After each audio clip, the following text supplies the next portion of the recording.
والبلد الطيب يخرج نباته بإذن ربه والذي خبث لا يخرج إلا نكدا كذلك نصرف الآيات لقوم يشكرون আল্লাহু আকবার বলবেন না? এই বান্দা, পবিত্র ভূমি, উত্তম ভূমি, যেটা দোআঁশ মাটির ভূমি, এই রকম ভূমিতে চাষাবাদ করলে আল্লাহর হুকুমে ফসল ভালো হবে। সুবহানাল্লাহ বলেন। আবার ওয়াল্লাযী খাবুসা লা ইয়াখরুজু ইল্লা নাকিদা, যেটা বেলে মাটি হয়, যেটা বালু মাটি হয়, সেখান থেকে ফসলের আশা করবে না, কারণ সেখানে পানি দিলে পানিরও অস্তিত্ব থাকে না। সুবহানাল্লাহ বলেন না? এই জন্য ভাই, যেই হৃদয়ে অহংকার থাকবে, তাকাব্বুরি থাকবে, হিংসা থাকবে, সেখানে কোরআনের কথা ঢুকবে না, কোরআনের কথা কখনো আবাদ করতে পারবে না। যেই হৃদয় আল্লাহর জন্য কোমল, মানুষের কাছে নমনীয় হয়, সেই হৃদয়ে আল্লাহ পাক বলেন যে আমার কোরআনের কথা সেই হৃদয়ের ভিতরে ফসলের মতো উদ্ভিদ তৈরি করতে থাকে। সুবহানাল্লাহ বলেন। আওয়াজ দিয়ে বলেন না সুবহানাল্লাহ? অহংকার করা যাবে? হিংসা করা যাবে? অন্যেরটা দেখে দেখে নিজের ভিতরে জ্বালানো যাবে না। জ্বালাইলে জ্বললেন, জ্বালাইলে জ্বললেন। তো ভাই, জ্বালানো বন্ধ করতে হবে। জ্বালানোর মালিক কে? আমি, আপনি না। আল্লাহ যাকে জ্বালায় সেই জ্বলে। কথা বলেন না? আওয়াজ দিয়ে বলেন না? এই জন্য পবিত্র ভূমি। আমার মুসলমান ভাইয়েরা, মেরাজের ঘটনা জানেন তো সবাই? হ্যাঁ, সেই মেরাজের ঘটনায় পবিত্র ভূমির বরকত এবং পবিত্র ভূমির উত্তমতা ইঙ্গিত দিয়েছেন আল্লাহ পাক। সুবহানাল্লাহ বলেন। সুবহানাল্লাযী আসরা বিআবদিহি লাইলাম মিনাল মাসজিদিল হারামি ইলাল মাসজিদিল আকসাল্লাযী বারাকনা হাওলাহু লিনুরিয়াহু মিন আয়াতিনা ইন্নাহু হুয়াস সামিউল বাসীর। আল্লাহু আকবার। আরেকটু জোরে আওয়াজ দিয়ে বলেন সুবহানাল্লাহ। আমার ভাইয়েরা, আমার নবীজিকে যখন মক্কার জমিন থেকে মিরাজে নিবেন, তার আগে নবীজিকে ইসরা করিয়েছেন, মানে রাত্রিকালীন একটা ভ্রমণ করিয়েছেন। ভ্রমণের সীমানা হলো মক্কাতুল মুকাররমা থেকে, মসজিদে হেরেম থেকে জেরুজালেমে ফিলিস্তিনে বাইতুল মাকদিস পর্যন্ত হলো ভ্রমণের সীমানা। রাত্রিকালীন ভ্রমণ, এটাকে ইসরা বলে। আবার বাইতুল মাকদিস থেকে নবীজিকে সিঁড়ি যুগে আল্লাহ রব্বুল আলামিন আসমান পর্যন্ত 7 আসমান ভেদ করেছেন। 7 আসমান থেকে জান্নাত জাহান্নাম দেখিয়েছেন। এরপরে আল্লাহ পাক রব্বুল আলামিন সিদরাতুল মুনতাহার আযীম পর্যন্ত নিয়ে গেছেন। জোরে বলেন সুবহানাল্লাহ। আমার ভাইয়েরা, রজব মাসের 26 তারিখ, আমার বন্ধুরা রে, মেরাজের নির্দিষ্ট কোন তারিখ নাই, কিন্তু রজব মাসে মেরাজ হয়েছে নবীজির। সেই হিসেবে কথাটা বলছি, শুনেন। আমার নবীজিকে মক্কা থেকে বাইতুল মাকদিস ইসরা করাইলেন বুরাক যুগে। যেই বুরাকের দৃষ্টি যেখানে পড়ে, গতিও সেখানে। জোরে বলেন সুবহানাল্লাহ। আবার বাইতুল মাকদিস থেকে সিঁড়ি দিয়া আল্লাহ পাক 500 বছরের রাস্তা, প্রথম আসমান। এরকম ভাবে আসমানের দূরত্ব হইল, এরকম ভাবে আসমানের দৈর্ঘ্য হইল আরো 500 বছর। তার মানে 7 আসমানে 500 1000 বছর প্রতি আসমানে, এরকম ভাবে 7 আসমানে 7000 বছরের রাস্তা আল্লাহ পাক নবীজিকে উঠাইলেন সেই 7 আসমানের উপরে। সেখান থেকে আবার সিদরাতুল মুনতাহা হলো 7000 বছরের রাস্তা, মানে হলো 14000 বছর। আল্লাহ পাক জান্নাত জাহান্নাম দেখাইলেন। সেখান থেকে আরশে আজিম হলো আরো 14000 বছর, মানে 28000 বছরের রাস্তা নবীজিকে অল্প সময়ের রাতের কিছু একটা অংশে আল্লাহ পাক রব্বুল আলামিন মেরাজ করাইলেন। জুড়ে বলেন সুবহানাল্লাহ। আমার নবীজি দুনিয়াতে আসার পরে দেখে, আমি যেই পানি দিয়ে ওযু করেছিলাম সেই পানিগুলো এখনো গড়িয়ে পড়ে। দরজা লাগিয়ে বের হয়েছিলাম, আমার দরজার সিটকিটা, আমার দরজার খিলটা এখনো পর্যন্ত নড়ে। আওয়াজ দিয়ে জোরে বলেন সুবহানাল্লাহ। এটা এমন একটা ঘটনা, এমন একটা আশ্চর্যজনক ঘটনা, যেই ঘটনা বলতে গিয়ে আল্লাহ নিজেই বলেছেন সুবহানাল্লাহ। সুবহানাল্লাহ বলেন। আল্লাহ নিজেই বলেছেন সুবহানাল্লাযী আসরা বিআবদিহি লাইলাম মিনাল মাসজিদিল হারাম। আল্লাহু আকবার। কেন মিরাজ করাইছেন? আল্লাহ পাক জমিনের বরকত আর জান্নাত জাহান্নাম আসমানের বরকত বান্দাদের জন্য দেখাই দিয়েছেন। সুবহানাল্লাহ বলেন। আমার ভাইরা, নবী মেরাজ করেছেন, আর কোন নবীর জীবনে মেরাজ আসে নাই।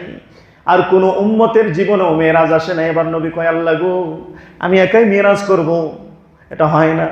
এবার আমার বান্দাদের জন্য, আমার উম্মতের জন্য একটা মেরাজের ব্যবস্থা করেন। যাও, দিয়ে দিলাম 5 ওয়াক্ত নামাজ। সুবহানাল্লাহ বলেন, আওয়াজ দিয়ে বলেন সুবহানাল্লাহ।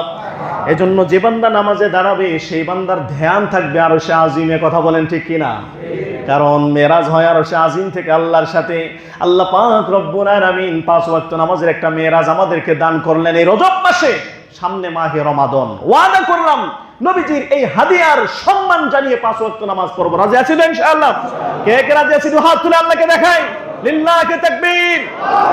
হাত নামান। আল্লাহ কয় যে নবীজি, আপনাকে খালি খালি আমি মেরাজে নিয়ে আসছি নাকি? না, লিনুরিয়াহুম মিন আয়াতিনা, আমি আল্লাহ পাক রব্বুল আলামিনের নিদর্শন দেখানোর জন্য আমি আপনাকে মেরাজে আনছি। 1 নম্বর নিদর্শন হলো মক্কা থেকে বাইতুল মাকদিস। আমার মুসলমান ভাইয়েরা, এইখানে সিরিয়া, এখানে হলো জেরুজালেম, এইখানে হলো শাম দেশ, এখানে হলো ইয়ামান, এখানে হলো সাবা রাজ্য, এইখানে হলো জর্দান, এইখানে হলো লেবানন। এই সমস্ত রাজ্যগুলো আল্লাহ পাক তার নবীকে দেখাইছেন। শুধু দেখাইছেন তা নয়, আল্লাহ রাব্বুল আলামিন বলেন, লাকাদ কানা লিসাবাইন ফি মাসকানিহিম আয়া জান্নাতানি আন ইয়ামিনি ওয়া শিমাল কুলু মির রিজকি রাব্বিকুম ওয়াশকুরু লা বালদাতুন তাইয়্যিবাতুন ওয়া রাব্বুন গফুর। নবীজি, আপনি কি দেখেন নাই? আপনাকে কি দেখানো হয় নাই? আপনি যখন সাবা রাজ্যটা ভ্রমণ করলেন, সাবা রাজ্যের রাস্তা দিয়ে যখন আপনি চলতে লাগলেন, উভয় পাশে কি সারি সারি বাগান দেখতে পান নাই আপনি? সুবহানাল্লাহ বলেন। সারি সারি বাগান, আপেল, কমলা, আঙ্গুর, মাল্টা, এরকম ভাবে ধান, এরকম ভাবে নানান রকমের ফসলের জমি আপনি কি দেখেন নাই? রাস্তার দুই ধারে কোনো দিকে কোনো ফসলের কমতি নাই। সুবহানাল্লাহ পড়ে। এজন্য তো সেই বরকতপূর্ণ জমিগুলো দখল করার জন্য ইহুদিরা চক পেতে আসে, আর মাঝে মাঝে নানান ধরনের গৃহযুদ্ধ এবং ষড়যন্ত্র লাগাইতেছে, আর মুসলমানরা নাকে তেল দিয়ে ঘুমায়। কথা কন না? মুসলমানেরা নাকে তেল দিয়ে ঘুমাইতেছে। এদের হাতে কিছু টাকা ধরায় দেয়, এই মনে করে যে তোর একটা পুকুর এখানে আছে, তো এটা দিয়ে তুমি কি করবা? কয়টা টাকা নাও, মাছ মাংস এরকম ভাবে স্ত্রীর জন্য শাড়ি গহনা কিনে মৌজ মাস্তি করো। এদিক দিয়ে পুকুর কিন্তু ইহুদিরা নিয়ে গেছে। কথা বলেন না কেন? কথা বলেন ভাই, কথা বলেন। হ্যাঁ, ওই পুকুরের ভিতরে ইহুদিরা মাছ চাষ করবে। ইহুদিরা ওই পুকুরের ভিতরে চাষাবাদ করে তারা অর্থ কামাবে, ওই অর্থ দিয়ে বিবিকে গহনা কিনে দিবে। আর মুসলমানরা চিন্তা করলে, বাপের তো আছে 5% বেচলাম খাইলাম, তাই কি হইলো? কথা বল না, কথা বলেন না কেন?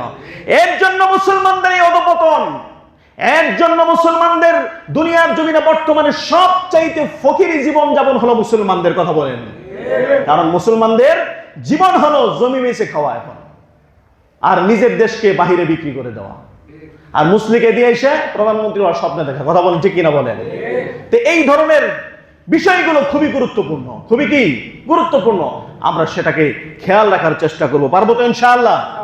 আওয়াজ দিয়ে বলেন, পারবো তো ইনশাআল্লাহ? সেই বরকতপূর্ণ জমিন আল্লাহ পাক বলেন কিভাবে বরকতপূর্ণ হইল? বলে বালদাতুন তাইয়্যিবাতুন, এই জমিন হলেন পবিত্র। জোরে বলেন সুবহানাল্লাহ। আমার মুসলমান ভাইয়েরা, এই জমিনগুলোর মধ্য দিয়ে সমস্ত নবীরা চলেছেন, সাহাবায়ে কেরাম চলেছেন। এটা হলো পবিত্রতার একটা অংশ। আর একটা অংশ হলো যে জমিনের মানুষগুলো বেশি ইস্তিগফার পাঠ করতে পারবে, আল্লাহ রাব্বুল আলামিন বলেন তাদের হৃদয় পবিত্র হয়ে যায়। শুধু তাই না, তাদের জমিন পর্যন্ত বরকতপূর্ণ হয়ে যায়। ওয়া কওমি ইস্তাগফিরু রাব্বাকুম সুম্মা তুবু ইলাইহি ইউরসিলিস সামাআ আলাইকুম মিদরারা। জোরে বলুন আল্লাহু আকবার। ওয়া ইয়াজিদকুম কুওয়াতান ইলা কুওয়াতিকুম ওয়া লা তাতাওয়াল্লাউ মুজরিমিন। ونشهد أن سيدنا وحبيبنا وطبيبنا ومولانا محمدا عبده ورسوله الذي أرسله بالحق بشيرا ونذيرا وداعيا إلى الله بإذنه سراجا وقمرا منيرا أما بعد فقد قال الله تعالى في كلامه المجيد وفي فرقانه الحميد أعوذ بالله من الشيطان الرجيم بسم الله الرحمن الرحيم ولقد مكناكم في الأرض وجعلنا لكم فيها معايش قليلا ما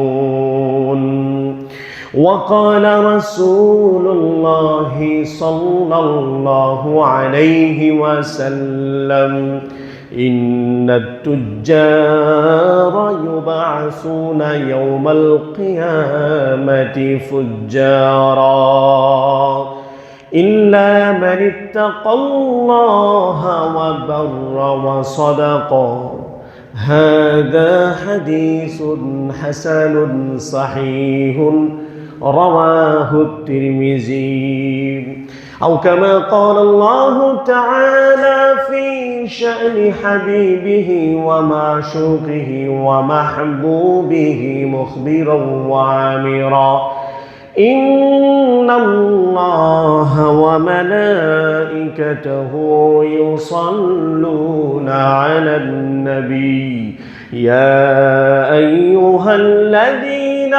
آمنوا صلوا عليه وسلموا تسليما আমরা সকলেই মুহাব্বতের সুরে নবীজি সাল্লাল্লাহু আলাইহি ওয়াসাল্লামের শানে দুরূদ শরীফ পাঠ পড়ি আল্লাহুম্মা সাল্লি আলা মুহাম্মাদিন ওয়া আলা আলি মুহাম্মাদ কামা সাল্লাইতা আলা ইব্রাহিম ওয়া আলা আলি ইব্রাহিম إنك حميد مجيد اللهم بارك على محمد وعلى آل محمد كما باركت على إبراهيم وعلى آل إبراهيم إنك حميد مجيد الحمد لله محترم মুআজ্জাজ মুসল্লিয়ান কিরাম মহান রব্বুল ইজ্জাতুল জালালের দরবারে মন উজাড় করে শুকরিয়া জ্ঞাপন করছি যে আল্লাহ তাআলা আমাদেরকে 26 রজব 16 জানুয়ারি 2 মাঘ অত্র জুমার দিনে সুস্থতার নিয়ামত ভরে মহল্লার মধ্য থেকে পছন্দ করে বাছাই করে মসজিদে আগে ভাগে আসবার তৌফিক দিয়েছেন এজন্য সকলেই পড়ছি আলহামদুলিল্লাহ সমস্ত প্রশংসা ওই আল্লাহ তাআলার জন্য যে আল্লাহ তাআলা আমাকে সুস্থ রেখেছেন অত্যন্ত সহজতার সাথে জমিন থেকে আমাকে আপনাকে সম্ভ্রান্ত খাবার খাইয়ে বাঁচিয়ে রেখেছেন আমাকে দান করেছেন একজন স্ত্রী এবং আমার পরিবার আমাকে দান করেছেন আমার মা বাবা আমাকে দান করেছেন আমার আত্মীয় স্বজন আমাকে দান করেছেন সুজলা সুফলা পরিপাটি একটা ভূমি আমার জন্মভূমি বাংলাদেশ আমাকে দান করেছেন আসমান ও সূর্য চন্দ্রের আলোয় এই জমিনে সুন্দরভাবে চলবার জন্য সেই মহান রব এত কিছু দিয়ে আমাকে আপনাকে শান্তিময় করে রেখেছেন শুকরিয়া না আদায় করে পারা যায় না এজন্য আবারও মন উজাড় করে কালিমাতুশ শুকুর মুখ ভরে জবান উজাড় করে বলছি আলহামদুলিল্লাহ বলেন আমাকে আপনাকে খাইয়ে বাঁচিয়ে রেখেছেন কে? আরেকটু আওয়াজ দিয়ে বলেন কে? এই পৃথিবীতে আল্লাহ রাব্বুল আলামিন সর্বপ্রথম একজন পুরুষ পাঠিয়েছিলেন এবং সর্বপ্রথম একজন নারী পাঠিয়েছিলেন। পুরুষের নাম কি বলেন এবং নারীর নাম কি বলেন? পুরুষ হলেন আমাদের আদি পিতা, আমাদের বাবা, শ্রদ্ধেয়, স্নেহের, মমতার, মহাব্বতের, ভালোবাসার, আমাদের মানুষ সভ্যতার পরিচয়। তিনি হলেন হযরতে আবুনা আদম আলাইহিস সালাতু ওয়াস সালাম এবং আমার মা হলেন হযরতে হাওয়া আলাইহাস সালাতু ওয়াস সালাম। এই পৃথিবীতে আল্লাহ পাক তাদেরকে পাঠিয়েছেন, নাকি অন্য কেউ পাঠিয়েছেন? বলেন কে পাঠিয়েছেন? আল্লাহ পাক পাঠিয়েছেন। তাদের সাথে আল্লাহ তাআলা একটা চিরসূত্র দিয়েছেন। বলেন চির কি দিয়েছেন? আওয়াজ দিয়ে বলেন কি দিয়েছেন? সূত্র দিয়েছেন। সেই সূত্র নামটা কি আমাদের জানা আছে না নাই? বলেন তো সূত্র নামটা কি? বলেন সূত্রর নামটা কি হবে? শয়তান। আওয়াজ দিয়ে বলেন সূত্রর নামটা কি? শয়তান। আল্লাহ রাব্বুল আলামিন বললেন ওয়ালাকাদ খালাকনাকুম সুম্মা সাওয়ারনাকুম সুম্মা কুলনা লিল মালাইকাতি ইসজুদু লি আদামা ইল্লা ইবলিস লাম ইয়াকুম মিনাস সাজিদিন। আল্লাহু আকবার বলেন। আল্লাহ রাব্বুল আলামিন বললেন যখন আমি আদমের আকৃতি পূর্ণাঙ্গ করলাম। কার? বলেন আদম আলাইহিস সালাতু ওয়াস সালামের আকৃতি আমি আল্লাহ যখন পূর্ণাঙ্গ করে তাকে পূর্ণ মানুষ বানালাম, আমার আসমানের জগৎবাসীদেরকে বললাম হে আসমানবাসী, আমার ফেরেশতারা সবাই আমার আদমের সম্মানে ইজ্জতের একটা সিজদা করো। পড়েন না সুবহানাল্লাহ? আরেকটু আওয়াজ দিয়ে পড়েন সুবহানাল্লাহ। আমার ভাইয়েরা, সেদিন সকল আসমানবাসী হযরতে আবুনা আদম আলাইহিস সালাতু ওয়াস সালামের আকৃতি পূর্ণাঙ্গ হয়ে যাওয়াতে খুশি ছিলেন, অত্যন্ত মাতোয়ারা ছিলেন। সকলে আনন্দিত হয়ে রবের হুকুম পালন করে হযরতে আদম আলাইহিস সালাতু ওয়াস সালামকে ইজ্জত দান করলেন। আমার ভাইয়েরা, তোর মধ্য থেকে একজন মাত্র আগুনের তৈরি জিন, যেই জিনটার নাম ছিল আযাজিল, আল্লাহ রাব্বুল আলামিন মুহাব্বত করে যাকে আসমানে লালন পালন করেছেন। শুধু তাই নয়, আল্লাহ রাব্বুল আলামিন তাকে মুহাব্বত করে ভালোবেসে আসমানের সমস্ত জ্ঞান এবং ইলম, জমিনের জ্ঞান তাকে দান করেছেন। পড়েন সুবহানাল্লাহ। এই আসমান এবং জমিনের ইলম অর্জনকারী মিস্টার আযাজিল আল্লাহ রাব্বুল আলামিনের এই হুকুমটাকে অমান্য করেছিলেন, অহংকার করেছিলেন, তাকাব্বুরি করেছিলেন। আমার ভাইয়েরা, এই মিস্টার আযাজিল ওই সময় আল্লাহ পাক রব্বুল আলামিনের হুকুমটা পালন করলো না, হযরতে আদম আলাইহিস সালাতু ওয়াস সালামকে ইজ্জত করলো না, সম্মান করলো না। ইন্না ইবলিস লাম ইয়াকুম মিনাস সাজিদিন। সে সম্মানকারীদের, সিজদাকারীদের অন্তর্ভুক্ত হয় নাই। আল্লাহ রাব্বুল আলামিন বললেন ক্বালা মা মানাআকা আল্লা তাসজুদা ইয আমারতুক। আল্লাহ রাব্বুল আলামিন বললেন হে ইবলিস, তোমাকে কি কোন কারণে নিষেধ করলো? আমি যেখানে আদেশ করেছি সিজদা করবার জন্য, তুমি কেন সিজদা করলে না? এবার ইবলিস যুক্তি দিয়ে বুঝিয়ে দিলেন ক্বালা আনা খায়রুম মিন। এবার ইবলিস বললেন আল্লাহ যে আদমকে আপনি বানিয়েছেন এই আদমের থেকে আমি বেশি উত্তম, নিজে দাবি করলেন। জোরে বলেন নাউজুবিল্লাহ। খলাকতানি মিন নারিন ওয়া খলাকতাহু মিন তিন। আপনি আদমকে মাটি দ্বারা সৃষ্টি করেছেন, পানি দ্বারা সৃষ্টি করেছেন, আর আমি জিন আগুন দ্বারা তৈরি হয়েছি।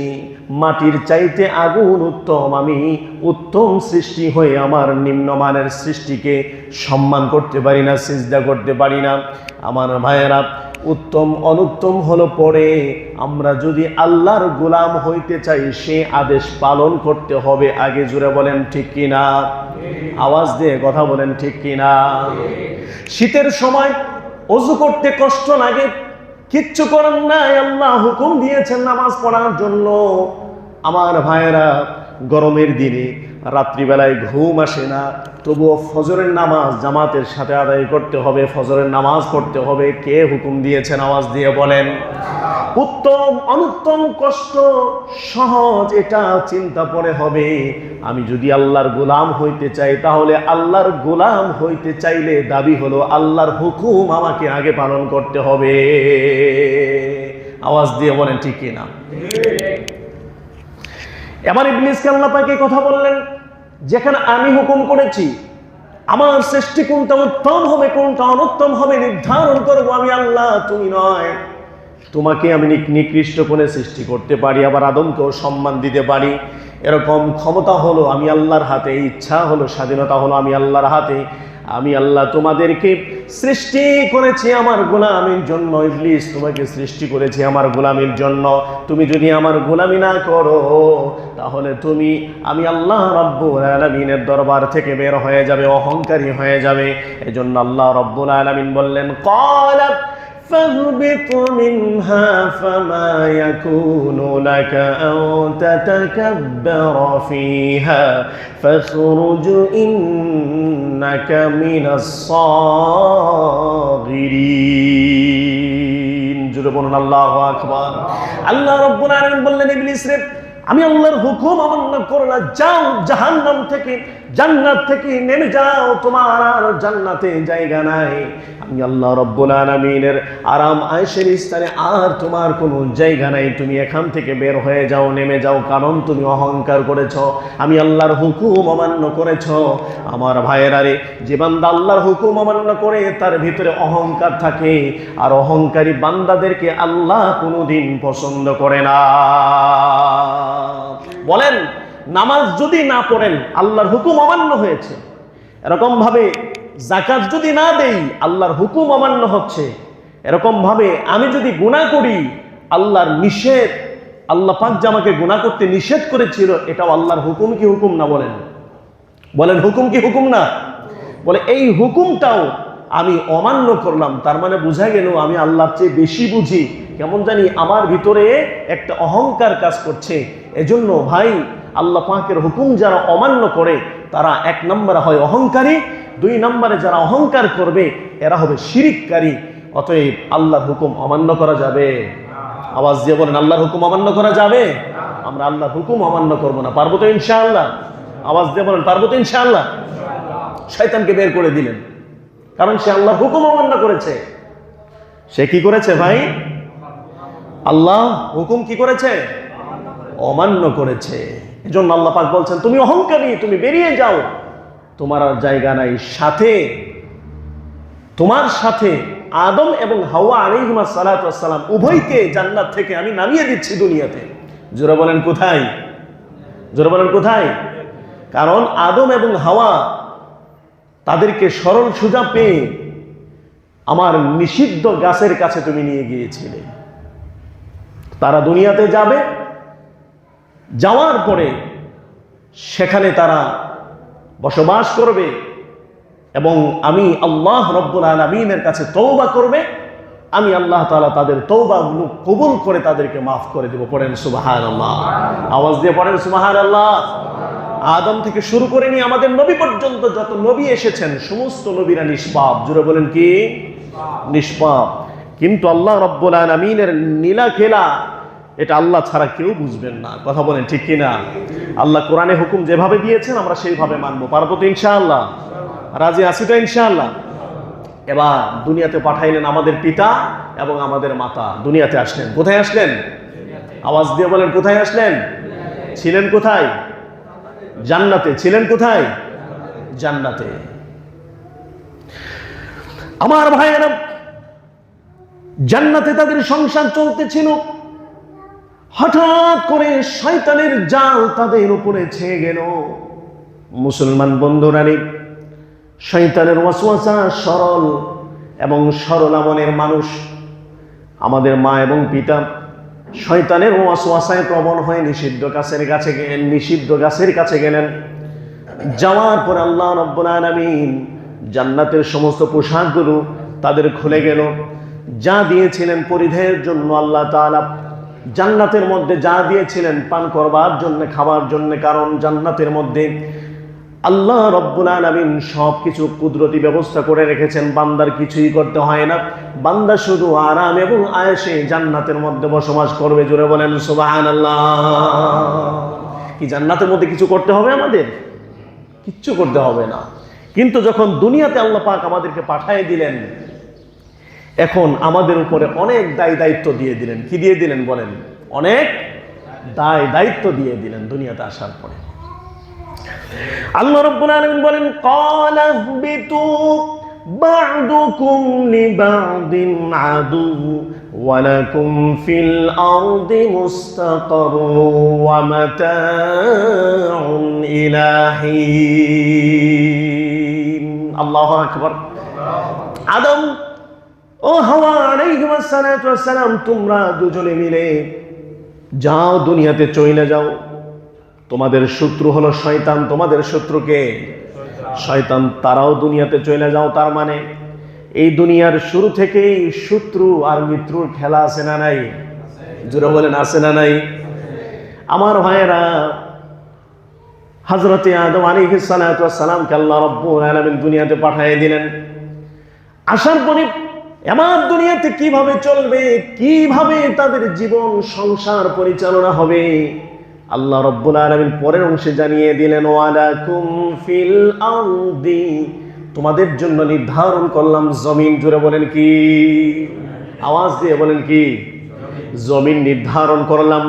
মুস্তাকাররুন, এখানে কিছুদিন অবস্থান করবে। ওয়া মাতাউন ইলা হিন, এবং নির্দিষ্ট একটা মেয়াদ পর্যন্ত এই জমিন থেকে তোমাদের জীবন সামগ্রী দান করা হলো। জোরে বলেন সুবহানাল্লাহ। এখানে অবস্থান করো, সংসার করো, জীবন যাপন করো, নির্দিষ্ট একটা মেয়াদ পর্যন্ত তোমাদের জীবন সামগ্রী দান করলাম। বান্দাকে বাঁচতে হলে খেতে হবে, পড়তে হবে, সংসারকে পরিচালনা করতে হবে, সন্তান দুনিয়াতে আসবে, তাদেরকে মানুষ করতে হবে, দেখাশোনা করতে হবে। এরকম আমি আপনি যাদের সাথে জড়িত হয়ে দুনিয়াতে আসছি, পিতামাতা, তাদেরকে দেখাশোনা করতে হবে। এইরকম অনেক দায়িত্ব দিয়ে আল্লাহ পাক দুনিয়াতে পাঠাইলেন। সুবহানাল্লাহ বলেন। আর একটু আওয়াজ দিয়ে বলেন সুবহানাল্লাহ। আমার বন্ধুরা, আমার আপনার পিতামাতা দুনিয়াতে বসবাস করা শুরু করলেন। কিছুদিন পরে তাদের গর্ভে দুইটা সন্তান আসলো, একজন নর, একজন নারী। সুবহানাল্লাহ। আল্লাহ রাব্বুল আলামিন এই জোড়ার পরে আরেকটা জোড়া দিলেন, সেখানেও একজন নর, একজন নারী। সুবহানাল্লাহ। দুনিয়াতে আসলেন হাবিল কাবিল, এরকম ভাবে তাদের দুইজন বোন দুনিয়াতে আসলেন। আদম আলাইহিস সালাতু ওয়াস সালাম দুনিয়াতে জীবন যাপন করতে লাগলেন। জীবন যাপন কিভাবে করবে আল্লাহ রাব্বুল আলামিন সব কিছুর শিক্ষা দিয়ে দিয়েছেন। পড়েন সুবহানাল্লাহ।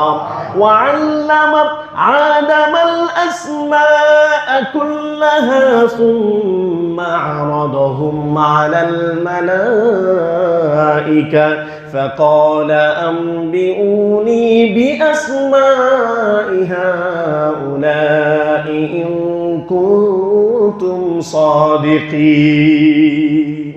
الله أكبر। আল্লাহ রাব্বুল আলামিন বললেন, আদমরে কোনো টেনশন নাই, এই দুনিয়াতে চলতে গেলে তোমার খাবার তোমাকে যোগান দিতে হবে। আমি আল্লাহ রাব্বুল আলামিন খাবার কিভাবে যোগান দিতে হয় তোমাকে শিখিয়ে দিয়েছি, এবং সন্তান কিভাবে লালন পালন করতে হয় তোমাকে শিখিয়ে দিয়েছি। ও হাওয়া, তোমার কোনো টেনশন নাই। তোমার সন্তান কিভাবে গর্ভধারণ করতে হবে এবং কিভাবে দুনিয়াতে আসবে। সে সময় কোনো ইঞ্জিনিয়ার ছিল না, কোনো ডাক্তার ছিল না, কোনো ধাত্রী ছিল না, কেবলমাত্র আমার আপনার মা একাকী সেই জমিনে ছিলেন। তার নাম হলেন হাওয়া আলাইহিস সালাতু ওয়াস সালাম। সুবহানাল্লাহ বলবেন না? এগুলো সাহস দিবেন স্ত্রীদেরকে। কি দিবেন? সাহস দিবেন। এই পৃথিবীর যখন সূচনা হয়, দুইটা বাচ্চা এক পেটে। সুবহানাল্লাহ পড়েন। দুইটা বাচ্চা এক পেটে, সুন্দরভাবে প্রসব হয়েছে, সিজার লাগে নাই। সুবহানাল্লাহ পড়বেন না? কোনো ধাত্রী ছিল না, অন্য কোনো নারী ছিল না পাশে। সুবহানাল্লাহর একটু আওয়াজ দিয়ে পড়েন। তাহলে একটা বাচ্চা হইতে গেলে এত সিজার গাঞ্জাম কেন ভাই? কথা বলেন ঠিক কি না? এজন্য ভাই আল্লাহর কাছে দোয়া করা, কি করা ভাই? তো বান্দাকে সুবিধা দিতে নাই, আওয়াজ দিয়ে বলেন কি দিতে নাই? বুঝেন আমার কথাটা, বুঝেন? বান্দাকে সুবিধা দিতে নাই। বান্দাকে যদি এই সুবিধা, আমাদের মা হাওয়া আলাইহিস সালাতু ওয়াস সালামের ভিতরে ধৈর্য ঢেলে দিলেন, টেনশন করো না, 2টা সন্তান আসবে তোমার পেটে। সুবহানাল্লাহ পড়েন। রিজিকের মালিক আল্লাহ, দুনিয়াতে সুস্থতার সাথে আনার মালিক আল্লাহ। সে আল্লাহর উপরে ভরসা আছে তো ইনশাআল্লাহ। তো আমাদের বিবিদের সাহস দিব, মরে যাবে মরে যাক, প্রসব অবস্থায় যদি কোনো নারী মৃত্যুবরণ করে শহীদের দরজা নিয়ে কবরে ঢুকবে। সুবহানাল্লাহ বলেন। শহীদের দরজা, শহীদের দরজা প্রসব অবস্থায়। বান্দাদেরকে সুবিধা দিতে নাই, কারণ সুবিধা দিলে খালি ওই সুবিধাই নিবে, চেষ্টাও করবে না যে একটু দেখি চেষ্টা করি, কি কথা বলে ঠিক কিনা? সিজারের সুবিধা যেমনি দেওয়া হলো, আহারে শ্বশুর শাশুড়ি আদর উতলায় উঠলো যে জামাই আমার মেয়ের কিছু হইলে কিন্তু ফকিন্নি তোর খবর আছে। কথা বলেন না কেন? কথা বলেন না কেন? আল্লাহু আকবার করে ফকিন্নিও বলে, এটাও বলে যে তোর বাপের তো কিচ্ছু নাই, তুই তো ফকির, তুই কি আমার মেয়ের সিজার করতে পারবি? এইভাবে সম্বোধন করে। আমার ভাইয়েরা, সিজার করা মানে একটা মহিলার জীবন মৃত্যু পর্যন্ত ধ্বংসের দ্বার প্রান্তে ঠেলে দেওয়া। একটা মহিলার জীবন মৃত্যু পর্যন্ত ধ্বংস হয়ে যায়, আপনার সংসার নষ্ট হয়ে যায়, সে আপনার সংসারের কোনো দায় দায়িত্ব সঠিকভাবে পালন করতে পারবে না। কি ঠিক কিনা বলেন? আমি কি ভুল বললাম? এখন ডাক্তারের কিছু কৌশল আছে, ডাক্তারদের কিছু কৌশল আছে, সিজার করার কিছু কৌশল আছে। দেখবেন যে যাওয়ার সাথে ক্যালসিয়াম আর আয়রন এক গাঁটটি ধরাই দিবে। কয় গাঁটটি? এক গাঁটটি। এই ক্যালসিয়াম আর আয়রন খাইতে খাইতে খাইতে খাইতে বাচ্চা এতটাই প্রোটিন পায়, পেটের ভিতরেই সে 3 কেজি 4 কেজি। এখন বলেন এই বাচ্চাটা আল্লাহ পাকের কুদরতে সেই রাস্তা দিয়ে কিভাবে বের হবে? একটা বিষয় আছে না, আল্লাহ পাক তো মেপে সেই বাচ্চাটাকে তৈরি করবে এবং সেই কুদরতি রাস্তা দিয়ে আল্লাহ পাক নিজে কুদরতি ভাবে দুনিয়াতে পাঠাবেন। সুবহানাল্লাহ। আমার ভাইয়েরা, আমাদের মাতা হাওয়া আলাইহিস সালাতু ওয়াস সালামকে এইভাবে দুই ভাই জোড়া জোড়া সন্তান দান করলেন, জোড়া জোড়া সন্তান দান করলেন, দুনিয়াতে আসলেন, তিনি তার পরিবারকে লালন পালন করলেন। আল্লাহ রাব্বুল আলামিন বলে, আদম রে, ঘরে বসে থেকে পরিবার লালন পালন করা যায় না, বের হও বের হও। ওই যে জমিন দেখা যায়, তুমি যেখানে বসবাস করো এটা হলো তোমার ভিটা বাড়ি, আবার ওই যে জমিন দেখা যায় ওইটা হলো তোমার রিজিক অন্বেষণের জমিন, মানে ওখানে যায় তুমি কৃষি কাজ করো, ঘরে বসে থাকা যাবে না। জোরে বলেন সুবহানাল্লাহ। কি আল্লাহ পাক কি রিজিক ঘরের ভিতরে দিয়ে যাবে? কথা বলেন, আল্লাহ পাক কি রিজিক ঘরের ভিতরে দিয়ে যাবে? তো তুমি আমার বান্দা, তুমি অনেক কষ্ট করছো, ফজরের নামাজ পড়ে যে ঘুমাইছো, আর তো বের হও নাই যে আমি তোমার এই যে 1 হাঁড়ি কলা দিয়ে গেলাম, 1 হাঁড়ি ডিম দিয়ে গেলাম, 1 কেজি ডাউল দিয়ে গেলাম, চাউল দিয়ে গেলাম, তুমি রান্না বান্না করে খাই আবার ঘুমাও, আবার জোহরে মসজিদে যাবা। এরকম করবে নাকি? আল্লাহ রাব্বুল আলামিন বলেন, আদম রে, তোমার বিবি সন্তান মানুষ করবে, সন্তানগুলো সামলাবে, তুমি ঘর থেকে বের হয়ে যাও। এবার বলে আল্লাহ কিভাবে?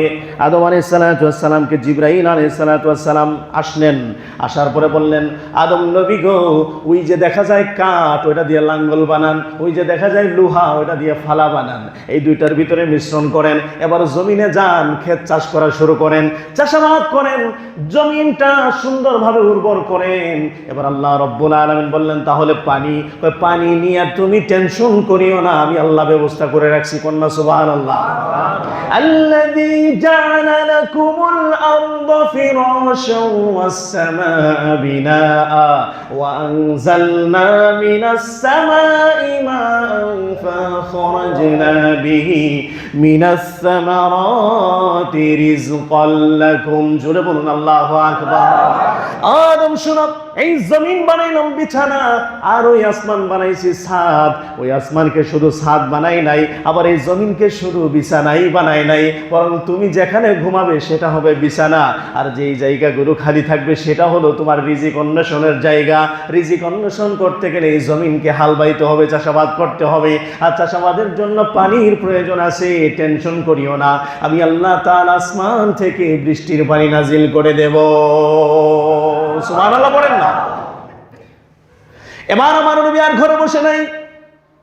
ও আমার স্ত্রী হাওয়া, শোনো, আল্লাহ বের হতে বলেছে, জমিনে আমার রিজিক আছে। ওয়ালা তানসা নাসিবাকা মিনাদ দুনিয়া, আদম রে, তোমার রিজিক জমিন থেকে তুলে নিয়ে আসো। তুমি ভুলে যাও না যে তোমার জমিনে রিজিক আছে, তুমি এটা ভুলে যাও না।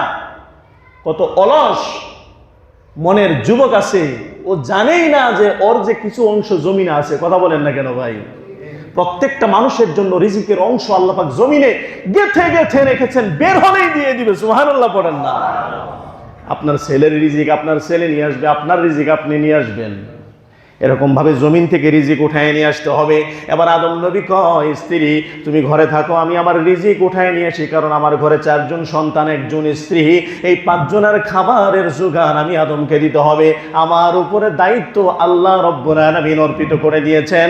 আবার আমার দায়িত্বকে আঞ্জাম দেওয়ার জন্য আল্লাহ নিজে সেই জিম্মাদারি হাতে নিয়েছে। সুবহানাল্লাহ বলেন। কি আল্লাহ নিজে হাতে নেয় নাই? হ্যাঁ, আরে ভাই, আমি তো খালি কয়েকটা ধান বইনে আসছি। ওই ধান কিভাবে বাড়বে, কিভাবে জমিন থেকে উপরের দিকে উঠবে, এই দায়িত্ব কার? আওয়াজ দিয়ে বলেন না কার? হ্যাঁ, আল্লাহর দায়িত্ব। আল্লাহ ঠিকই বলতেছেন, দেখেন, ওয়াইন্দাহু মাফাতিহুল গায়বি লা ইয়ালামুহা ইল্লাহু ওয়ালা হাববাতিন ফি যুলুমাতিল আরদি ওয়ালা রাতবিন ওয়ালা ইয়াবিসিন ইল্লা ফি কিতাবিন মুবিন। আল্লাহু আকবার। ও কৃষক আর দুনিয়ার মানুষ শোনো, আমি আল্লাহ রাব্বুল আলামিন গায়েবের অধিকারী।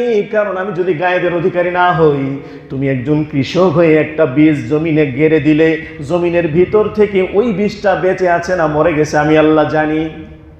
কয় না সুবহানাল্লাহ? ওই বীজটা মরে আছে না বেঁচে আছে আমি আল্লাহ জানি। আর ওই বীজটা থেকে তোমার জন্য ফসল হবে কি হবে না আমি আল্লাহ জানি। আবার ওই বীজে থেকে কেমন সুন্দর গাছ হবে সেই জিম্মাদারি আমি আল্লাহ নিয়েছি। তোমার জন্য সুন্দর সুজলা সুফলা পরিপাটি একটা ফসল তুমি তোমার জন্য আমি আল্লাহ দান করে দেই। জোরে বলেন সুবহানাল্লাহ। এবার আদম নবী বলে, স্ত্রী তুমি থাকো, আমি বের হই। জিবরাইল আলাইহিস সালামকে নিয়ে জমিনে বেরিয়েছে। যেটা বুঝে না কাকে জিজ্ঞাসা করে? জিবরিল আমিনকে জিজ্ঞাসা করে। সুবহানাল্লাহ পড়বেন না? আর এখনকার যুবকরা বুঝবে তো দূরের কথা, এরা বোঝারও চেষ্টা করে না। কি কথা বলেন ভাই? হ্যাঁ, আমার ভাইয়েরা, কৃষি কাজের জন্য আদম নবীকে জমিনে পাঠিয়ে দিলেন। পাঠিয়ে দেওয়ার পরে আল্লাহ রাব্বুল আলামিন বললেন, আদম রে, ক্বালা ফিহা তাহইয়াউনা ওয়া ফিহা তামুতুনা ওয়া মিনহা তুখরাজুন। আল্লাহু আকবার। আদম রে, এই জমিনে কিছুদিন তুমি জীবন যাপন করবে। এই যে কৃষিকাজের কষ্টটা, ব্যবসার কষ্টটা, খাবার যোগান দেওয়ার কষ্টটা কিছুদিন তোমাকে করতে হবে। এই দুনিয়ার জমিনে তুমি মাটি, তোমার স্ত্রী মাটি, তোমার সন্তানেরা মাটি, আর আমি রিজিক দিলাম মাটি থেকে। ধান মাটি, চাল মাটি, ডাল মাটি, এই সমস্ত খাবার যা আছে সব কিছু মাটি।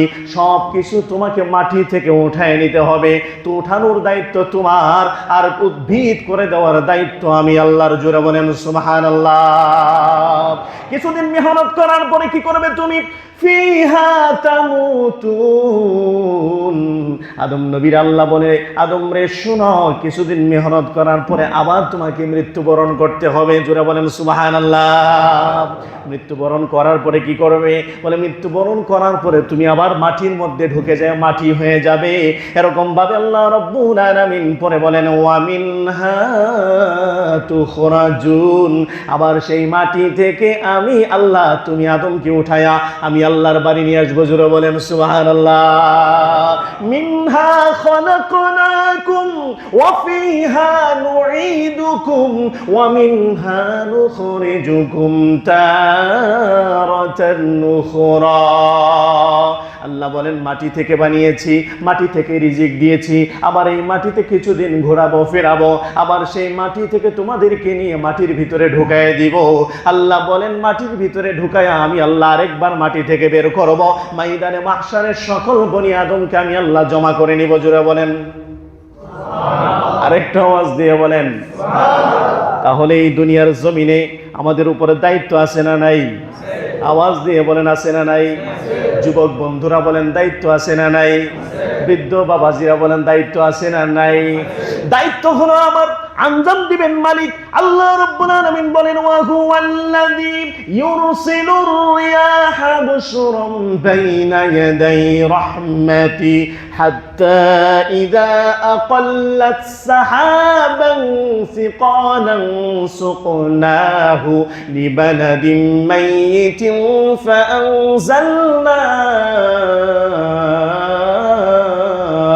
فأنزلنا به الماء فأخرجنا به من كل الثمرات জোরে বলুন আল্লাহু আকবার। আল্লাহ রাব্বুল আলামিন বলেন দুনিয়ার মানুষের অনেক কৃষি কাজ নিয়ে কোনো টেনশন করো না। সকাল বেলা জিকির করতে করতে তোমার জমিনে যাবে, তুমি তোমার জমিনটাকে তৈরি করা শুরু করো। আমি আল্লাহ রব্বুল আলামিন তোমার জমিনকে উর্বর করবার জন্য একটা খুশির বাতাস বয়ে দিব। সেই বাতাসটা আসবে আর আসমানের দিক থেকে মেঘমালাগুলো হাঁকিয়ে নিয়ে যাবে, মেঘমালাগুলো হাঁকিয়ে নিয়ে যাবে। আল্লাহ বলেন আমি মেঘমালাকে হাঁকিয়ে নিয়ে যাই, সেই মেঘমালা বাতাসটাকে, সেই বাতাস মেঘমালাকে হাঁকিয়ে নিয়ে যায় সুকনাহু লিবালাদিন মাইয়িতিন, কোন দিকে? একটা মৃত জমিন, যেই জমিনটা পানি না পেতে পেতে ফেটে চৌচির হয়ে গিয়েছে, একটা মৃত জমিন, যেই জমিনের মধ্যে বীজ গাড়ার মধ্যে কোনো উপযোগী নাই।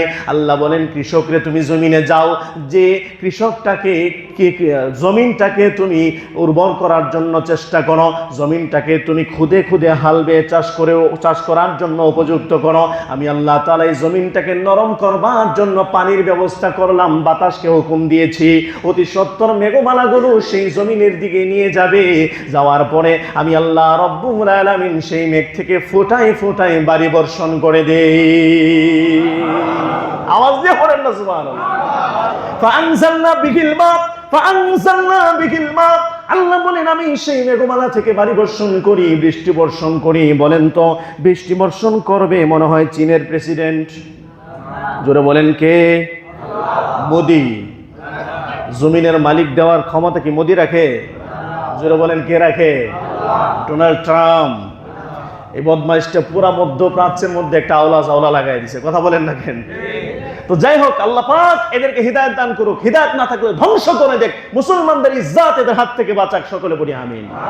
আওয়াজ দিয়ে পড়েন আমিন। ফাআখরাজনা বিহি মিন কুল্লিস সামারাতি, ওই জমিন ভিজাইলাম, ভিজানোর পরে যখন জমিনটা উর্বর হলো, কৃষক যখন বীজগুলো বুনে দিয়ে আসলো, আমি আল্লাহ রব্বুল আলামিন রাতের অন্ধকারে আমি আল্লাহর কুদরত প্রকাশ করে দিলাম। সেই জমিন থেকে তাদের জন্য বিভিন্ন ধরনের ফলমূলের গাছ আমি আল্লাহ তাআলা জন্মায় দিলাম। আওয়াজ দিয়ে পড়েন সুবহানাল্লাহ। কাযালিকা নুখরিজুল মাউতা লাআল্লাকুম তাযাক্কারুন। ওরে কৃষক, মূলার বীজ যখন বুনো সেটা ছিল শুকনা, এরকম ভাবে যেই বীজগুলা তুমি জমিনে বুনো সেটা ছিল শুকনা, আমি আল্লাহ পানি দিয়ে ভিজাইলাম, মাটির মিশ্রণকে কাজে লাগাই দিলাম। কার্বন ডাই অক্সাইডের মাধ্যমে আমি আল্লাহ তাআলা সেই মাটির ভিতরে একটা ভাবসা তৈরি করে দিলাম। ভাবসা এবং গরমের মধ্য থেকে সেই বীজের মুখখানা খুলে গেল। মুখখানা খুলে যাওয়ার কিছুদিন পরে আমি আল্লাহ রব্বুল আলামিন সেখান থেকে একটা কঙ্কর, একটা গাছের আগা আমি আল্লাহ তাআলা সেই বীজ থেকে বের করে দিলাম। সুবহানাল্লাহ বলেন। আল্লাহ বলেন এইভাবে আমি মরাকে জীবিত বানাই, মরাকে যারা বলেন মরাকে জীবিত বানাই। এবার ফসলগুলার ধরন কি হবে, কেমন হবে আল্লাহ পাক তাও জানাই দিলেন কোরআনে। সুবহানাল্লাহ। হ্যাঁ, কৃষি, এই যে আমার এক ভাই আছে এখানে কৃষক, সে বুঝবে ইনশাআল্লাহ, ভালোভাবে বুঝবে। আচ্ছা আমি আয়াতটা তেলাওয়াত করে তরজমা করি ইনশাআল্লাহ, শুনেন। ওয়া হুয়াল্লাযী আনশা জান্নাতিন মা'রুশাতিন ওয়া গায়রা মা'রুশাতিন ওয়ান নাখলা ওয়াজ-যার'a মুখতালিফান উকুলুহু ওয়াজ-যাইতুনা ওয়ার-রুম্মান মুতাশাবিহান ওয়া গায়রা মুতাশাবিহ কুলু মিন ثمره إذا أثمر وآتوا حقه يوم حصاده ولا تسرفوا إنه لا يحب المسرفين। الله أكبر বলেন। ওই আল্লাহ তাআলা যিনি জান্নাতিন বাগান সৃষ্টি করেছেন, ফসলের জমি সৃষ্টি করেছেন, সেই ফসলের জমির মধ্যে এমন কিছু ফসল আছে যেগুলা মারুশাত, মানে যে ফসলগুলার জন্য জাংলা দেওয়া লাগে, মাচা দেওয়া লাগে, আছে না নাই? যারা বলেন আছে না নাই? লাউ, কুমড়া, এরকম ভাবে পটল, এরকম ভাবে করলা, আছে না নাই? যারা বলেন আছে না নাই? এগুলার জন্য মাচা দিতে হয় কি হয় না? আবার আল্লাহ বলেন ওয়া গায়রা মারুশাত, আবার কিছু এমন ফসল আছে যেগুলোর জন্য মাচার প্রয়োজন হয় না। আল্লাহ পাক বলেন আমি খেজুর গাছ দিলাম, এরকম ভাবে আরো বিভিন্ন ফসল আদি দুনিয়ার জমিনে দিলাম। দেওয়ার পরে আমি আল্লাহ রাব্বুল আলামিন বললাম ও বান্দারা শোনো, এই ফসলগুলা, এই বৃক্ষগুলো যখন তাদের ফলমূলগুলাকে খাওয়ার উপযুক্ত করে দিবে, মানে পাকিয়ে দিবে, কুলু মিন সামারিহি, তখন তোমরা সেই শস্য দানাগুলো, সেই ফসলগুলো তোমরা ভক্ষণ করবে, কারণ সে সময় আমি আল্লাহ তোমাদের জন্য ভক্ষণ করার উপযোগী করে দেব। জোরা বলেন সুবহানাল্লাহ। তোমরা খাবে, তবে হ্যাঁ আরেকটু কথা আছে বান্দা, তোমার হাত ভালো, পাও ভালো, চোখ ভালো, মেধা ভালো, সুন্দর চাষ করতে পারো, ফসল করতে পারো। আমার কিছু গরিব বান্দা আছে যাদের কাছে টাকা নাই, ফসল করতে পারবে না, যাদের জমিন নাই তারা থাকতে পারে না, ফসল করতে পারে না, যাদের চোখ অন্ধ, যাদের হাত দুলা, পা লুলা, হ্যাঁ, ওয়াআতু হাক্কাহু ইয়াউমা হাসাদি, তোমার ফসল থেকে তাদের জন্য কিছু দাও। সুবহানাল্লাহ পড়েন না? আওয়াজ দিয়ে পড়েন না সুবহানাল্লাহ? এই জন্য প্রতি ফসলে 10 ভাগের 1 ভাগ, 10 ভাগের, জোরে বলেন কয় ভাগের? 10 ভাগের 1 ভাগ উশুর দিতে হয়। কি দিতে হয়? উশুর দিতে হয়। সুবহানাল্লাহ পড়বেন না? আবার অর্থায়নের যাকাত দিতে হয়, ওইটা হলো সম্পদের যাকাত। উশুর এটা কি ভাই? সম্পদের যাকাত, ফসলের যাকাত। এটা আমাদের উপরে দেওয়া ওয়াজিব, ফরজ। যদি আমরা না দেই তাহলে গুনাহগার হব। আল্লাহ পাক নারাজ হবেন। যে বৃষ্টির পানিতে কৃষক তুমি চাষ করলে সেই বৃষ্টির পানি আল্লাহ বন্ধ করে দিবেন। কি পারবেন কি পারবেন না? আওয়াজ দিয়ে বলেন পারবেন কি পারবেন না? হ্যাঁ, সেই বৃষ্টির পানি আল্লাহ পাক বন্ধ করে দিবেন। এমনও ঘটনা ঘটেছে যে যারা উসর দেওয়া বন্ধ করে দিয়েছিল, আল্লাহ পাক পানি দেওয়া বন্ধ করে দিয়েছে। এবার দোয়া করতে বলে আম্বিয়া আলাইহিস সালাতু ওয়াস সালামদের কাছে নবীরা দোয়া করলেন, আর উসর চালু করে দিলেন। আল্লাহ খুশি হয়ে গেলেন, বৃষ্টির পানি দান করেছেন। সুবহানাল্লাহ বলেন। এজন্য যখন দেখবেন যে অনাবৃষ্টি হচ্ছে, সময় মতো বৃষ্টি হচ্ছে না, বুঝবেন জমির উসরগুলো সঠিকভাবে আদায় হচ্ছে না। কথা বলেন ঠিক না বেঠিক? আমি আমার চোখে দেখি নাই কোনো মানুষকে উসর দিতে, এই পর্যন্ত আমি দেখি নাই। বাংলাদেশে এত কৃষি জমি, এত আবাদ হয়, কিন্তু গরিব মানুষদেরকে ফসল থেকে দিবে, উসর দিবে, আমি আমার চোখে এটা পড়ে না, আমি দেখি না। কি আওয়াজ দিয়ে বলেন ঠিক কিনা? তাহলে উসর দেবো তো ইনশাআল্লাহ? হ্যাঁ, আমরাও খাবো, গরিবদেরকে খাওয়াবো, পারবো না ইনশাআল্লাহ? তাহলে আল্লাহ পাক ফসলের জমিন কত সুন্দর করে বললেন, কত সুন্দর করে বলে দিলেন। সুবহানাল্লাহ পড়েন, আর একটু আওয়াজ দিয়ে পড়েন সুবহানাল্লাহ। আমার ভাইয়েরা, আল্লাহ রাব্বুল আলামিন আমার আপনার জন্য এইভাবে ফসল নির্ধারণ করলেন, কৃষি কাজ নির্ধারণ করে দিলেন। এবার কৃষি কাজ নির্ধারণ করে দেওয়ার পরে আল্লাহ পাক বললেন ফাইদা কুদিয়াতিস সালাতু ফান্তাশিরু ফিল আরদি ওয়াবতাগু মিন ফাদলিল্লাহ ওয়াযকুরুল্লাহা কাসীরান লাআল্লাকুম তুফলিহুন। জোরে আওয়াজ দিয়ে বলেন আল্লাহু আকবার। এবার আল্লাহ বলেন বৃষ্টির পানি দিলাম আমি, কৃষিকাজের জন্য জমিন দিলাম আমি, কৃষিকাজের জন্য বীজ দিলাম আমি, আর গাছগুলো জন্মানোর দায়িত্ব আমি আল্লাহর, উদ্ভিদগুলো জন্মায় দেওয়ার দায়িত্ব আমার, আমি আল্লাহর। এবার তোমার দায়িত্ব হলো তুমি ফজরের নামাজটা আদায় করে ঘর থেকে বের হয়ে যাবে জমিনে, কারণ জমিনে আমি আল্লাহ আসমান থেকে এবং জমিন থেকে, 2 স্থান থেকে মিলায়া তোমার জন্য রিজিকের ব্যবস্থা করেছি।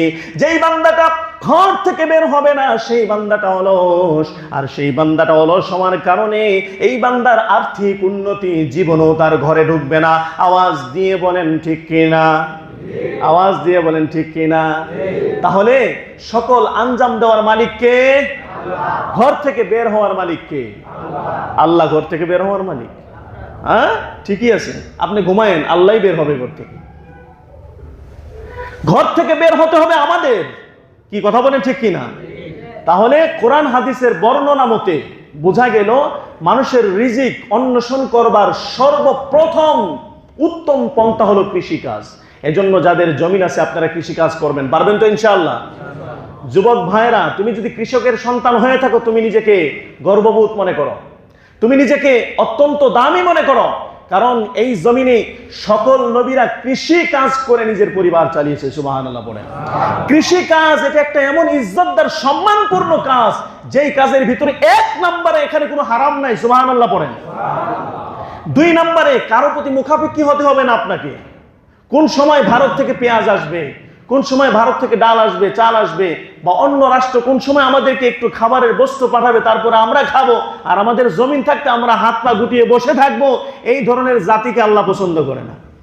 কথা বলেন না কেন? এই ধরনের জাতিকে আল্লাহ পছন্দ করেন না। আল্লাহ পাক পছন্দ করেন পরিশ্রম করো, কৃষিকাজ করো। কৃষিকাজের ভিতরে আমি আল্লাহ বরকত রেখে দিয়েছি। সুবহানাল্লাহ বলেন না? কৃষিকাজের ভিতরে শুধু বরকত না, সওয়াবও আছে। সুবহানাল্লাহ বলবেন না? সেই বুখারীর বর্ণনা, আল্লাহর নবী বলেন, দুনিয়ার মানুষেরা শোনো, যদি কোনো কৃষক জমিনে ধান ফলায় আর সেই ধান কেটে কেটে যদি বাড়িতে নিয়ে আসে, আমার ভাইরা, জমিনের মধ্যে কিছু ধান খুঁটিখাটি পড়ে থাকে, আল্লাহ রাব্বুল আলামিন বললেন, কৃষক রে, এই ধানটাও তোমার বৃথা যাবে না কেমনে?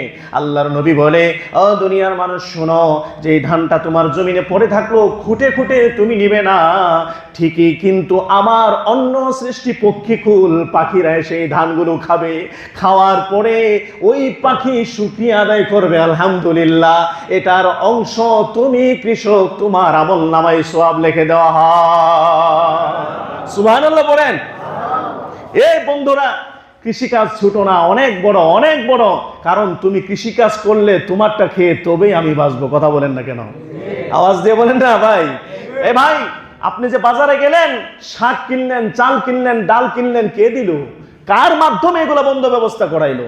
তুমি যদি মা বাবার মাধ্যমে দুনিয়াতে আসো, তুমি যদি মা বাবার মাধ্যমে দুনিয়াতে আসো, তাহলে মা বাবার প্রতি যদি আল্লাহ পাক এত দায়িত্ব দিয়ে থাকে, এত শ্রদ্ধাশীল হও, তাহলে যাদের পরিশ্রমে শাকসবজি হচ্ছে, চাল ডাল হচ্ছে, ধান হচ্ছে, তাহলে তাদের পরিশ্রমের সম্মান কতটুকু হতে পারে চিন্তা করার বিষয়। কথা বলেন না কেন ভাই? কথা বলেন না কেন? এজন্য যাদের টাকা আছে, ধানের জমিন কিনেন, কৃষি জমিন কিনেন, চাষ করেন, চাষাবাদ করেন, হাত গুটায় বসে থাকবেন না। যদি হাত গুটায় বসে থাকি, তাহলে মুসলমানেরা কখনো অর্থ স্বাবলম্বী হতে পারবে না। বর্তমান সময়ে অর্থ স্বাবলম্বী ইহুদিরা বেশি, কারণ তারা একদিকে জমিন দখল করার চেষ্টা করছে, জোরে হোক, টাকা দিয়ে হোক, ছলে হোক, বলে হোক, কৌশলে হোক, জমিন দখল করার চেষ্টা করছে। এজন্য ঘর থেকে বের হতে হবে। পারবো তো ইনশাআল্লাহ? এবার আল্লাহ বলে, এই কৃষক, তুমি কোন জায়গায় বীজ রাখবা জানো? সেই জমিনটা আল্লাহ পাক আঙ্গুল দিয়ে দেখাই দিয়েছেন, কারণ সব জমিন তো চাষাবাদের জন্য উপযুক্ত নয়। কি কথা বলে ঠিক কি না? মাটির ভিতরে তফাৎ আছে না নাই? বেলে মাটি, এঁটেল মাটি, এরকম ভাবে দোআঁশ মাটি রয়েছে, পলি মাটি আছে। কোন মাটিতে চাষ হবে আল্লাহ পাক তাও বলে দিয়েছেন। সুবহানাল্লাহ বলেন। আওয়াজ দিয়ে আরেকবার বলেন সুবহানাল্লাহ। والبلد الطيب يخرج نباته بإذن ربه والذي خبث لا يخرج إلا نكدا كذلك نصرف الآيات لقوم يشكرون আল্লাহু আকবার বলবেন না? এই বান্দা, পবিত্র ভূমি, উত্তম ভূমি, যেটা দোআঁশ মাটির ভূমি, এই রকম ভূমিতে চাষাবাদ করলে আল্লাহর হুকুমে ফসল ভালো হবে। সুবহানাল্লাহ বলেন। আবার ওয়াল্লাযী খবুসা লা ইয়াখরুজু ইল্লা নাকিদা, যেটা বেলে মাটি হয়, যেটা বালু মাটি হয়, সেখান থেকে ফসলের আশা করবে না, কারণ সেখানে পানি দিলে পানির অস্তিত্ব থাকে না। সুবহানাল্লাহ বলেন না? এজন্য ভাই, যেই হৃদয়ে অহংকার থাকবে, তাকাব্বুরি থাকবে, হিংসা থাকবে, সেখানে কোরআনের কথা ঢুকবে না, কোরআনের কথা কখনো আবাদ করতে পারবে না। যেই হৃদয় আল্লাহর জন্য কোমল, মানুষের কাছে নমনীয় হয়, সেই হৃদয়ে আল্লাহ পাক বলেন যে আমার কোরআনের কথা সেই হৃদয়ের ভিতরে ফসলের মতো উদ্ভিদ তৈরি করতে থাকে। সুবহানাল্লাহ বলেন। আওয়াজ দিয়ে বলেন না সুবহানাল্লাহ। অহংকার করা যাবে? হিংসা করা যাবে? অন্যেরটা দেখে দেখে নিজের ভিতরে জ্বালানো যাবে না। জ্বালাইলে জ্বললেন, জ্বালাইলে জ্বললেন। তো ভাই, জ্বালানো বন্ধ করতে হবে। জ্বালানোর মালিক কে? আমি, আপনি না। আল্লাহ যাকে জ্বালায় সেই জ্বলে। কথা বলেন না? আওয়াজ দিয়ে বলেন না? এই জন্য পবিত্র ভূমি। আমার মুসলমান ভাইয়েরা, মেরাজের ঘটনা জানেন তো সবাই? হ্যাঁ, সেই মেরাজের ঘটনায় পবিত্র ভূমির বরকত এবং পবিত্র ভূমির উত্তমতা ইঙ্গিত দিয়েছেন আল্লাহ পাক। সুবহানাল্লাহ বলেন। সুবহানাল্লাযী আসরা বিআবদিহি লাইলাম মিনাল মাসজিদিল হারামি ইলাল মাসজিদিল আকসাল্লাযী বারাকনা হাওলাহু লিনুরিয়াহু মিন আয়াতিনা ইন্নাহু হুয়াস সামিউল বাসীর। আল্লাহু আকবার। আরেকটু জোর আওয়াজ দিয়ে বলেন সুবহানাল্লাহ। আমার ভাইয়েরা, আমার নবীজিকে যখন মক্কার জমিন থেকে মিরাজে নিবেন, তার আগে নবীজিকে ইসরা করিয়েছেন, মানে রাত্রিকালীন একটা ভ্রমণ করিয়েছেন। ভ্রমণের সীমানা হলো মক্কাতুল মুকাররমা থেকে, মসজিদে হেরেম থেকে জেরুজালেমে ফিলিস্তিনে বাইতুল মাকদিস পর্যন্ত হলো ভ্রমণের সীমানা, রাত্রিকালীন ভ্রমণ, এটাকে ইসরা বলে। আবার বাইতুল মাকদিস থেকে নবীজিকে সিঁড়ি যুগে আল্লাহ রব্বুল আলামিন আসমান পর্যন্ত 7 আসমান ভেদ করেছেন, 7 আসমান থেকে জান্নাত জাহান্নাম দেখিয়েছেন। এরপরে আল্লাহ পাক রব্বুল আলামিন সিদরাতুল মুনতাহার আজিম পর্যন্ত নিয়ে গেছেন। জোরে বলেন সুবহানাল্লাহ। আমার ভাইয়েরা, রজব মাসের 26 তারিখ, আমার বন্ধুরা রে, মেরাজের নির্দিষ্ট কোন তারিখ নাই, কিন্তু রজব মাসে মেরাজ হয়েছে নবীজির, সেই হিসেবে কথাটা বলছি শুনেন। আমার নবীজিকে মক্কা থেকে বাইতুল মাকদিস ইসরা করাইলেন বুরাক যুগে, যেই বুরাকের দৃষ্টি যেখানে পড়ে গতিও সেখানে। জোরে বলেন সুবহানাল্লাহ। আবার বাইতুল মাকদিস থেকে সিঁড়ি দিয়া আল্লাহ পাক 500 বছরের রাস্তা, প্রথম আসমান, এরকম ভাবে আসমানের দূরত্ব হইল, এরকম ভাবে আসমানের দৈর্ঘ্য হইল আরো 500 বছর। তার মানে 7 আসমানে 500 1000 বছর প্রতি আসমানে, এরকম ভাবে 7 আসমানে 7000 বছরের রাস্তা আল্লাহ পাক নবীজিকে উঠাইলেন সেই 7 আসমানের উপরে। সেখান থেকে আবার সিদরাতুল মুনতাহা হলো 7000 বছরের রাস্তা, মানে হলো 14000 বছর। আল্লাহ পাক জান্নাত জাহান্নাম দেখাইলেন, সেখান থেকে আরশে আজিম হলো আরো 14000 বছর, মানে 28000 বছরের রাস্তা নবীজিকে অল্প সময়ের রাতের কিছু একটা অংশে আল্লাহ পাক রব্বুল আলামিন মেরাজ করাইলেন। জুড়ে বলেন সুবহানাল্লাহ। আমার নবীজি দুনিয়াতে আসার পরে দেখে আমি যেই পানি দিয়ে ওযু করেছিলাম সেই পানিগুলো এখনো গড়িয়ে পড়ে, দরজা লাগিয়ে বের হয়েছিলাম, আমার দরজার সিটকিনিটা, আমার দরজার খিলটা এখনো পর্যন্ত নড়ে। আওয়াজ দিয়ে জোরে বলেন সুবহানাল্লাহ। এটা এমন একটা ঘটনা, এমন একটা আশ্চর্যজনক ঘটনা, যেই ঘটনা বলতে গিয়ে আল্লাহ নিজেই বলেছেন সুবহানাল্লাহ। সুবহানাল্লাহ বলেন। আল্লাহ নিজেই বলেছেন সুবহানাল্লাযী আসরা বিআবদিহি লাইলাম মিনাল মাসজিদিল হারাম। আল্লাহু আকবার। কেন মিরাজ করাইছেন? আল্লাহ পাক জমিনের বরকত আর জান্নাত জাহান্নাম আসমানের বরকত বান্দাদের জন্য দেখাই দিয়েছেন। সুবহানাল্লাহ বলেন। আমার ভাইরা, নবী মেরাজ করেছেন, আর কোন নবীর জীবনে মেরাজ আসে নাই, আর কোন উম্মতের জীবনেও মেরাজ আসে নাই। এবার নবী কয়, আল্লাহ গো, আমি একাই মেরাজ করব, এটা হয় না। এবার আমার বান্দাদের জন্য, আমার উম্মতের জন্য একটা মেরাজের ব্যবস্থা করেন। যাও, দিয়ে দিলাম 5 ওয়াক্ত নামাজ। সুবহানাল্লাহ বলেন। আওয়াজ দিয়ে বলেন সুবহানাল্লাহ। এজন্য যে বান্দা নামাজে দাঁড়াবে সেই বান্দার ধ্যান থাকবে আরশে আজিমে। কথা বলেন ঠিক কিনা? কারণ মেরাজ হয় আরশে আজিম থেকে আল্লাহর সাথে। আল্লাহ পাক রব্বুল আলামিন 5 ওয়াক্ত নামাজের একটা মেরাজ আমাদেরকে দান করলেন এই রজব মাসে।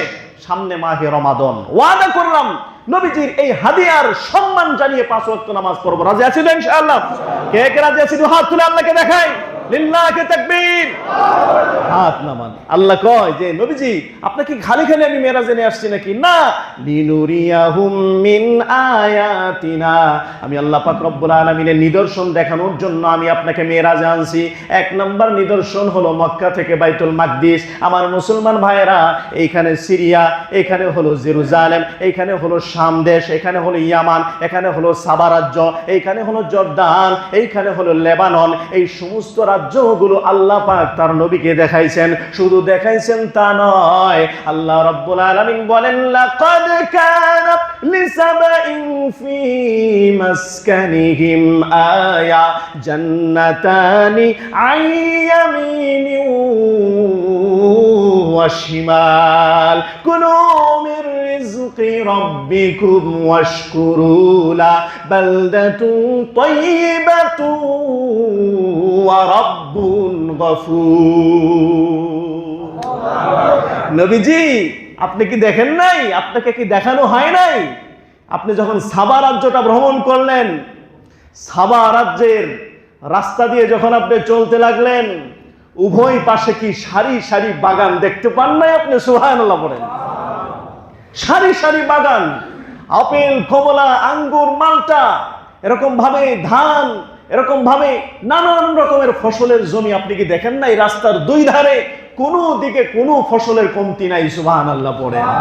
এজন্য তো সেই বরকতপূর্ণ জমিগুলো দখল করার জন্য ইহুদিরা চক পেতে আসে, আর মাঝে মাঝে নানান ধরনের গৃহযুদ্ধ এবং ষড়যন্ত্র লাগাইতেছে, আর মুসলমানরা নাকে তেল দিয়ে ঘুমায়। কথা কন না? মুসলমানেরা নাকে তেল দিয়ে ঘুমাইতেছে, এদের হাতে কিছু টাকা ধরায় দেয়, এই মনে করে যে তোর একটা পুকুর এখানে আছে, তো এটা দিয়ে তুমি কি করবা, কয়টা টাকা নাও, মাছ মাংস এরকম ভাবে স্ত্রীর জন্য শাড়ি গহনা কিনে মৌজ মাস্তি করো। এদিক দিয়ে পুকুর কিন্তু ইহুদিরা নিয়ে গেছে। কথা বলেন না কেন? কথা বলেন ভাই, কথা বলেন। হ্যাঁ, ওই পুকুরের ভিতরে ইহুদিরা মাছ চাষ করবে, ইহুদিরা ওই পুকুরের ভিতরে চাষাবাদ করে তারা অর্থ কামাবে, ওই অর্থ দিয়ে বিবিকে গহনা কিনে দিবে।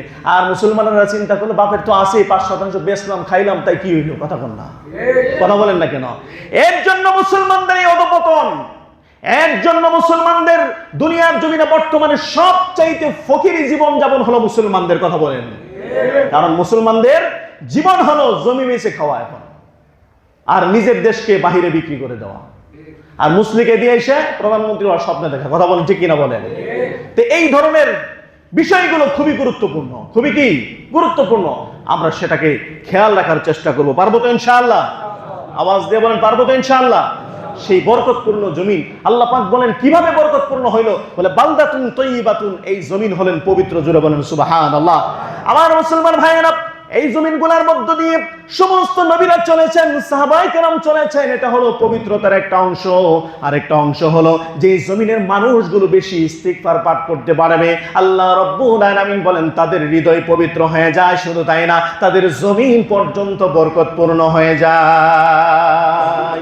ওয়া কওমি ইস্তাগফিরু রাব্বাকুম সুম্মা তুবু ইলাইহি ইউরসিলিস সামাআ আলাইকুম মিদরারা। জোরে বলুন আল্লাহু আকবার। ওয়া ইয়াজিদকুম কুওয়াতান ইলা কুওয়াতিকুম ওয়া লা তাতাওয়াল্লাউ মুজরিমিন। ফাকুলতু ইস্তাগফিরু রাব্বাকুম। আল্লাহ রাব্বুল আলামিন বললেন যেই জমিনের মানুষগুলো বেশি ইস্তিগফার পাঠ করবে, ওই জমিনের মানুষগুলোর হৃদয় হবে কোমল, ওই জমিনের মানুষের শরীরের শক্তি প্রচুর হবে, এবং ওই জমিনগুলা উর্বর হবে তত, এবং ওই জমিনের যারা মা থাকবে, মায়ের জাতি থাকবে, তাদের গর্ভেও সন্তানের বরকত আমি আল্লাহ বাড়িয়ে দেব। ওয়ায়াজিদুকুম কুওয়াতান ইলা কুওয়াতিকুম, তাদের শক্তি থেকে আরো শক্তি বাড়িয়ে দেব। সুবহানাল্লাহ। তো নবীদের ভূমি, নবীদের পদচারণা বরকতপূর্ণ, তো আমাদের এই ভূমি বরকতপূর্ণ করার দরকার আছে না নাই? এই ভূমির মধ্যে পশ্চিমা বিশ্বের কৃষ্টি কালচার যদি চালু হয়ে যায়, তাহলে আমার মায়ের জাতীয় নাপাক হবে, আমার যুবক ভাইয়েরাও নাপাক হবে। কথা বলেন ঠিক কিনা? মুসলমানের জিন্দেগি, মুসলমানের কোরআন দিয়ে আমাদের কৃষি জমি, আমাদের ব্যবসায়িক বাণিজ্য সব কিছু অলসতা ঝেড়ে এবং নিজের গায়ের সমস্ত অলসতাগুলো ফেলে দিয়ে আমরা জমিনে নেমে যাব, ব্যবসা করব, কৃষি কাজ করব, আমরা অর্থ স্বাবলম্বী হব। সেই অর্থ দিয়ে আল্লাহর জন্য মসজিদ বানাবো, সেই অর্থ দিয়ে আল্লাহর জন্য নবীজির জন্য মাদ্রাসা বানিয়ে দিব, সেই অর্থ দিয়ে মানুষকে সহযোগিতা করে ইবাদত করব, এবং সেই অর্থ দিয়ে আমরা ভালো চলার চেষ্টা করব। রাজি আছি তো ইনশাআল্লাহ? আল মাল ওয়াল বানুনা জিনাতুল হায়াতিদ দুনিয়া। এই তুমি দুনিয়া থেকে অর্থ কেন কামাবে না? কারণ সন্তান এবং অর্থ এটা হলো তোমার দুনিয়ার একটা সৌন্দর্য। যদি অর্থ থাকে সুন্দর একটা বোরকা কিনতে পারবা, পর্দা করতে পারবা, আর যদি অর্থ থাকে মসজিদের জন্য বেশি বেশি দান করতে পারবা। সুবহানাল্লাহ বলেন না? তো আমরা কি ইহুদি নাসারাদের কাছ থেকে ভিক্ষা করে নিয়ে এসে মসজিদ করব ভাই? আমরা বেশি বেশি অর্থ কামাবো। এক ভাই যদি 1 লাখ দিতে পারে, আমি পারবো না কেন মসজিদে? কি কথা বলেন ঠিক কিনা? এক ভাই যদি 1 লক্ষ টাকা দিতে পারে, আমি তো 1000 টাকা দিতে পারবো। কি কথা বলেন ঠিক কিনা? এক ভাই 1 লাখ টাকা ঠিকই দেয়, কিন্তু আরেকজন 500 টাকার জন্য হাত তুলে না। কারণ ওই যে তার অর্থ ইনকাম নাই, সে ইনকাম করতে পারে না, সে ইনকাম করার জন্য জমিনে বের হয় না। কি কথা বলেন না ঠিক কিনা ভাই? এজন্য ভাই ইনকাম করতে হবে। রাজি আছি তো ইনশাআল্লাহ? আল্লাহ পাক আমাদের তৌফিক দান করেন, আমিন। ওয়া আখিরু দাওয়ানা আলহামদুলিল্লাহি রাব্বিল আলামিন।